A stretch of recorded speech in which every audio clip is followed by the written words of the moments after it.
Fala galera do Aras Concursos, sejam bem-vindos a mais um vídeo do nosso canal.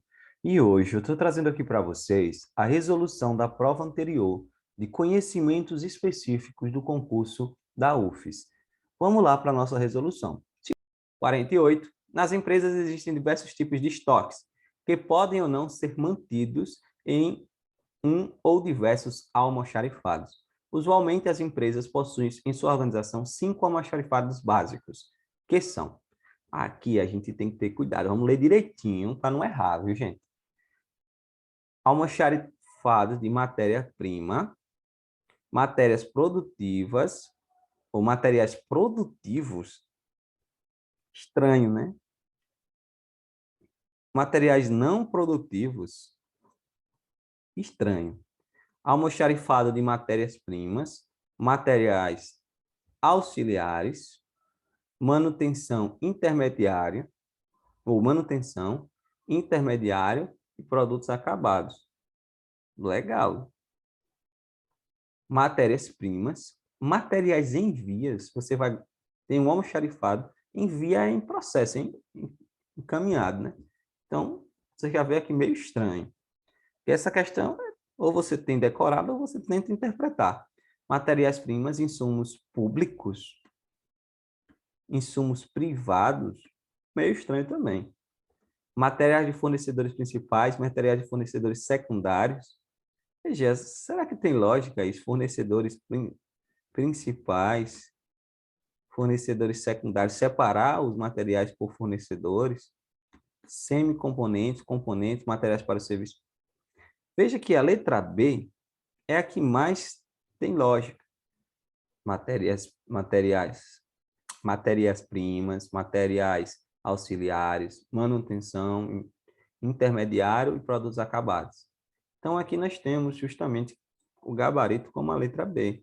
E temos os 5 tipos de questão como essa. Não sei se a pessoa consegue lembrar dos tipos certinho de matéria-prima, mas dá para deduzir, né? Ou de almoxarifados.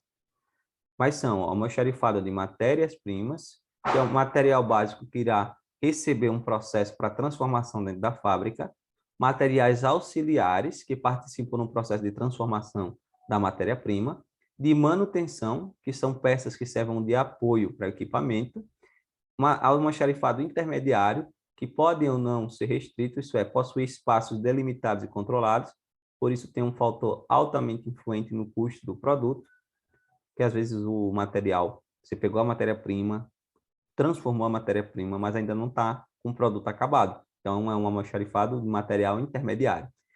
E aí pode ser guardado ali, tem que ser guardado em uma condição especial. Então, por isso que às vezes influencia aí no custo do produto. E almoxarifado de acabamento, que são produtos prontos e embalados, que serão enviados. Então, esses são os 5 tipos aí de almoxarifado. Gabaritozinho aqui, letra B. Questãozinha que daria para analisar, mas dava para errar também. 49. Os custos de manutenção de estoque incorporam também. Cuidado aqui, falando de custo de manutenção de estoque. Incorporam as despesas de armazenamento, custos associados a impostos e seguros, roubo e obsolência. Essas são despesas, sim, de manutenção. Você tem que pagar para manter o estoque, tem que pagar o armazenamento, os impostos, os seguros, obsolência, roubo, ok? Então, esse é o gabarito. Talvez você dizer, o custo de falta de estoque. A falta de estoque é manutenção de estoque? Está faltando? Então, por isso que o gabarito aqui é a letra A. Porque aqui são os principais tipos de custo de estoque. Custo de manutenção, que é justamente os impostos, os seguros, água, energia, aluguel e etc. Custo de pedido, que está associado ao processo de aquisição dos suprimentos, divididos em etapas. O custo do produto, que é o valor do próprio suprimento obtido. Custo de falta, que está associado à falta do suprimento em estoque. Então, você deixa de vender, perde, tem atrasos, então também é.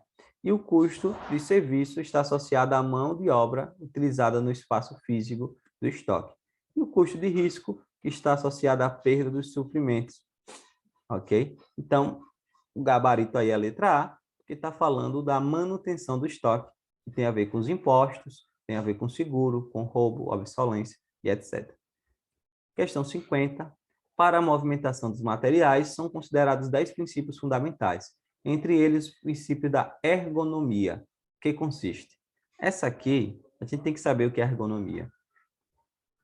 A ergonomia no trabalho é um campo de estudo que visa trazer maior conforto e condições adequadas de atuação para o profissional em seu ambiente laboral. Para isso, práticas, conceitos, ferramentas e acessórios são propostos a fim de gerar satisfação e maior produtividade. Então, quando fala aqui em ergonomia, é entender a capacidade e as limitações humanas. Precisam ser reconhecidas e respeitadas no projeto da tarefa, dos equipamentos de movimentação de materiais. Então, você tem que entender que existe uma limitação humana, que você precisa usar equipamentos de movimentação. Você não vai conseguir arrastar tudo, levar 3 sacos de cimento na cabeça. Então, é esse processo aí. Questãozinha embaçada, porque você tem que saber o que é ergonomia. Eu pensei em erguer, né? Responderia a letra C, pensando em erguer. Mas é justamente isso. Entender a condição de atuação do profissional aí, essas limitações que ele tem, gabarito letra C. O transporte aquaviário envolve todos os tipos de transporte efetuados sobre a água, inclui o transporte fluvial e lacustre, aquaviário interior, e o transporte marítimo. Como pode ser dividido o transporte marítimo? Então, novamente, é uma questão que você teria que saber. Transporte marítimo, ele é um transporte de longo curso e de navegação de cabotagem. É o gabarito da letra A. Você teria que saber essa definição, porque para deduzir aí, você não sabe o que é cabotagem, já era a questão. Transporte aquaviário utiliza os meios aquáticos. Pode ser marítimo, fluvial e lacustre. No marítimo, temos o de longo curso e o de cabotagem. Longo curso, movimentação internacional. Cabotagem, movimentação entre os pontos da costa do mesmo país. Então, gabaritozinho de letra A, mas questãozinha chata, porque você teria que saber esse transporte aí. Mais uma. No setor de transportes, o termo transporte intermodal é usado para designar. Novamente, transporte intermodal, você teria que saber o tipo de transporte, as nomenclaturas. E aqui a gente tem que é caracterizado pela utilização de 2 ou mais modais de transporte. Ok? Pode ser marítimo, rodoviário, aéreo, em uma solução logística. Ok? Então, esse é o transporte intermodal. Então, a gente tem que ver isso aqui, ó. Conjugação de 2 ou mais modalidades, sem maiores preocupações, além da simples integração física e operacional. Muita discussão também nessa questão, onde falou sem maiores preocupações. Um pouco estranho botar isso, mas é justamente essa, talvez é porque, deixa eu mostrar aqui, quando nós falamos do transporte intermodal, se realiza a emissão só de um documento. Então, talvez eles quiseram trazer esses sem maiores preocupações, porque só tem um documento, não precisa estar emitindo um outro documento, que é diferente dos transportes multimodal, que é usado... Não. Transporte intermodal se realiza a emissão de um documento de transporte para cada... Eu vou voltar aqui, depois eu edito lá. Então, vamos aqui a 52. No setor de transporte, o termo transporte intermodal é usado para designar. Nessa questão, você teria que saber o que é o transporte intermodal, que é justamente a utilização de 2 ou mais modais de transporte, marítimo, rodoviário, aéreo, ferroviário, em uma única solução logística, ok? Então, o gabarito aqui é a letra C, apesar da discussão de muitos, onde fala aqui sem maiores preocupações. É a conjugação de 2 ou mais modalidades sem maiores preocupações, além de simples integração física e operacional, a banca deu esse gabarito, e aí essa sem maiores preocupações ficou um pouco confuso. Mas aí lembrar que existe o transporte intermodal, que se realiza a emissão de um documento de transporte para cada modal utilizado, e o multimodal, que é usado apenas um documento que visa cobrir todo o trajeto da carga. Beleza? Então, os dois são dois ou mais modais de transporte, mas o multimodal é usado apenas um documento. Gabarito letra C. Dentre os diferentes tipos de orçamento público, encontra-se o orçamento chamado de base zero, o qual consiste em... Então, novamente, isso aqui você teria que saber, são termos que cobram mesmo, não dá para deduzir não, tem que estudar. Base zero é uma metodologia baseada em uma previsão orçamentária projetada sem levar em consideração o que ocorreu nos anos anteriores, com o objetivo de rever todo o processo do zero, sem paradigmas de uma orçamentação tradicional. As principais características são análise, revisão e avaliação de todas as despesas propostas e não apenas das solicitações que ultrapassam o nível do gasto já existente. Todos os programas devem ser justificados cada vez que se inicia um novo ciclo orçamentário. A maior preocupação do orçamento de base zero é justificar o porquê da despesa, se deve ou não gastar esse ou aquele recurso em qual programa ou produto, ou seja, decidir prioridades, pensando no custo-benefício.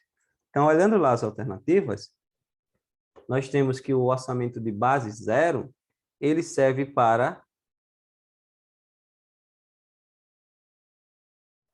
preparação, olha o gabarito aqui, letra D, preparação de pacotes de definição de prioridades, ver o que é realmente essencial, confrontando-se incrementos pela ponderação de custo-benefício, ok? Então, é ver realmente o que é importante, o que deve ser mantido, o que deve ser mudado, e aí é o gabarito letra B. Não é fácil, porque você teria que saber, não tem como deduzir. Às vezes a gente pensa que essas questões de administração é só deduzir. Não, algumas realmente dá para deduzir ali na hora, mas não são todas, ok? A maioria você tem que estudar mesmo. O PPA, Plano Plurianual, constitui-se no principal instrumento de planejamento das ações do gestor público. O que deve conter este plano? Olhe, PPA, ele fala, até tem uma frase, PPA é dom, diretrizes, objetivos e metas. Ele só fez trocar aqui para você não conseguir usar a siglazinha. Todas as diretrizes para a administração pública cumpra metas e objetivos planejados. É esse o gabarito correto, ok? Quando fala de plano plurianual, nós temos 3 instrumentos de planejamento. PPA, que é o plano plurianual, a cada 4 anos, Lei de Diretrizes Orçamentárias e Lei Orçamentária Anual. O PPA, ele estabelecerá diretrizes, objetivos e metas. Eu vou deixar aqui também, o gabarito aqui, a letra B. Vou deixar aqui também no slide as informações sobre a Lei Orçamentária, que é a Lei de Diretriz Orçamentária, LDO, e a Lei Orçamentária Anual, que é a LOA. Então, aí depois é só vocês olharem no material, que eu vou deixar aí disponível para vocês baixarem. E quinto, ou 55, quando se analisa o orçamento público, pode-se afirmar que todo recurso que se incorpora ao patrimônio público, o qual será utilizado para atender às despesas públicas, é chamado de, veja, recurso que se incorpora ao patrimônio público. Daria para deduzir que é receita pública, que é justamente isso mesmo. É a entrada de dinheiro nos cofres públicos de forma definitiva, incondicional e que acresça um elemento positivo no patrimônio do Estado. É um gabaritozinho aqui, letra D. E essa foi nossa prova, foi a resolução da prova. Espero que vocês tenham gostado. Deixe seu like, se inscreva no canal. Valeu! Tchau, tchau.